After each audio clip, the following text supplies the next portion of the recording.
Hello नमस्कार मंडळी, स्वागत आहे तुमचं आमच्या यूट्यूब चॅनलवरती। तर आज खूप दिवसानंतर एक मोठा व्लॉग अपलोड करतोय आणि हा जो व्लॉग आहे तो खूप खूप खूप स्पेशल आहे बिकॉज ही जी ट्रिप आहे ती आमची खूप वर्षांपासून पेंडिंग ट्रिप होती। जसं की तुम्हाला माहितीच आहे की कोविडमध्ये आला होता मोठा पॅन्डेमिक, त्याच्यामुळे आमची ही ट्रिप जी आहे ती खूप डिले होत होती, बट यावर्षी ती पॉसिबल झाली आहे। तर मी तुम्हाला पुढे व्हिडिओमध्ये दाखवणार आहे की आम्ही कुठे कुठे गेलो आणि काय काय प्लेसेस एक्सप्लोर केल्या।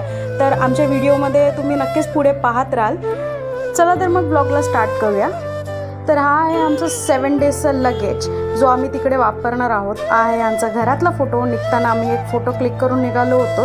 जाताना रस्त्यात इतकं ट्रॅफिक होतं की आरामात मी मागच्या सीटवरती बसून मस्तपैकी एक झोप काढली। त्याच्यानंतर ट्रेन सुटायला अजून खूप वेळ बाकी होता। मी म्हटलं की चला थोडंसं फोटोशूट करून घेऊया ट्रेनच्या बाहेर आणि थोडंसं फ्लेक्स करायला सुरू करूया। तर इथे आम्ही आलो आहोत आमच्या कंपार्टमेंटमध्ये। तर चला तुम्हाला थोडासा एक व्हिडिओ दाखवतो आमच्या सीटचा। तर इथे आम्हाला फॉर्च्युनेटली जी आहे ती विंडो सीट मिळाली होती, म्हणून म्हटलं थोडासा व्ह्यू दाखवावा, पण बाहेर एक ट्रेन उभी होती त्यामुळे मी व्ह्यू दाखवू नाही शकलो। तर चला मंडळी, आम्ही निघालो आता फायनली। मुंबई सेंट्रलहून आम्ही जाणार आहोत चंडीगडला। चला तर मग तुम्ही थोडेसे व्ह्यू एन्जॉय करा। भेटूया आपण थोड्याच वेळामध्ये।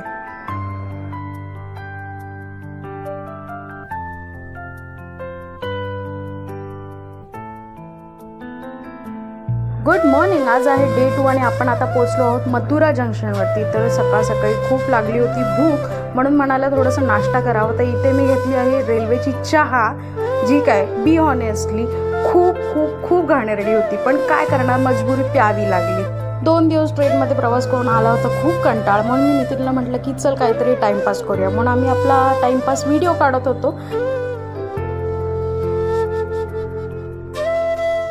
36 तासांचा प्रवास करून फायनली आम्ही पोहोचलो होतो चंडीगडमध्ये। मॉलमध्ये जाऊन थोडीफार शॉपिंग केली आणि हा संपला आपला डे 1 इन चंडीगड। व्हिडिओ आवडला असेल तर आपल्या चॅनलला लाईक आणि सबस्क्राईब करायला विसरू नका। भेटूया पुन्हा एकदा नवीन ब्लॉगमध्ये। थँक्यू।